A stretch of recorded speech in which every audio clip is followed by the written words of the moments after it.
You are listening to the archives of darkness, where the shadows of history whisper their secrets.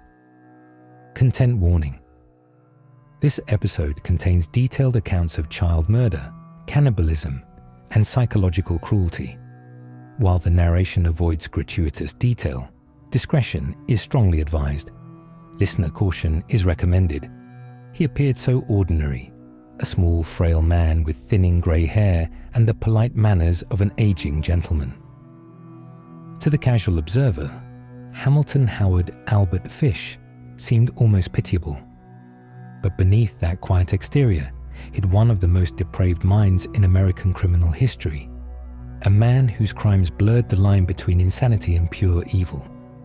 Born in Washington, D.C. in 1870, Albert Fish's childhood was marked by abandonment and instability. His father died when he was just 5, and his mother, unable to care for him, placed him in St. John's Orphanage. There, the seeds of sadism took root. Fish was beaten regularly, and soon discovered that he derived pleasure from the pain. It was in that place of supposed care that violence and desire intertwined forever in his mind.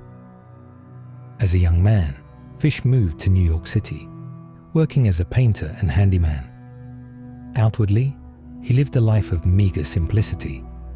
A widowed father raising children, moving quietly between boarding houses. But his private life was a descent into unthinkable darkness. He began to inflict pain upon himself, inserting needles into his body, flagellating himself with nails, and writing obscene letters to strangers. Each act fed his growing hunger. Each secret reinforced his double life. The turning point came in 1928. A 58-year-old Fish answered a newspaper ad placed by a young man named Edward Budd, a teenager looking for work to help his struggling family. Fish arrived at the Budd home in Manhattan, charming and grandfatherly. He presented himself as a benevolent employer offering farm work in the countryside. But his true focus was not Edward. It was Edward's 10-year-old sister, Grace. On June 3, 1928, Albert Fish returned to the Budd residence, neatly dressed, carrying a small parcel. He convinced the Budd parents to allow Grace to accompany him to a supposed birthday party at his sister's house. She left the home wearing her best dress, waving goodbye. Grace Budd was never seen alive again. For years, the case remained unsolved. Fish continued his life unnoticed, working odd jobs, visiting brothels, drifting between lodgings.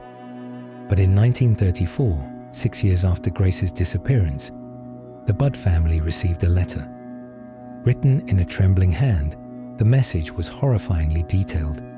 In it, Fish described how he had lured Grace away and what he had done to her afterward.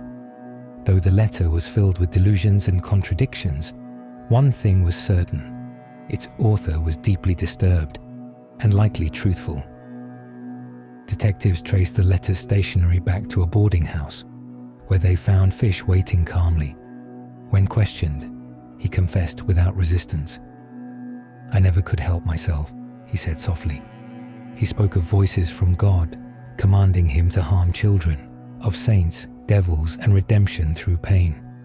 Police would later uncover a lifetime of atrocities, abductions, tortures, unspeakable acts committed across states. But for every crime he admitted, others remained only hinted at, buried under his disjointed confessions. In custody, he appeared polite, almost gentle, an unsettling contrast to the horror of his deeds.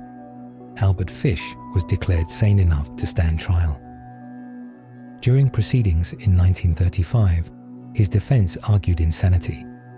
Yet the jury found him guilty after just 10 days of testimony. When asked about his sentence, Fish appeared calm. He told reporters he looked forward to execution, calling the electric chair the supreme thrill. On January 16, 1936, Albert Fish was executed at Sing Sing prison. Witnesses said he seemed almost eager as he walked to the chair, murmuring prayers under his breath. When the current was applied, the room filled with the smell of burning flesh and ozone. the last breath of one of America's most monstrous men. Even in death, Fish left behind an unsettling legacy. The image of a man so ordinary, so seemingly harmless, yet capable of acts beyond comprehension. He remains the embodiment of evil that wears a human face. Proof that darkness can live behind the gentlest eyes. You have been listening to The Archives of Darkness. Next time, we travel to Germany, where another monster, known as the Vampire of Düsseldorf, drained life from the streets of the Weimar Republic. Join us as we descend once more into the shadows.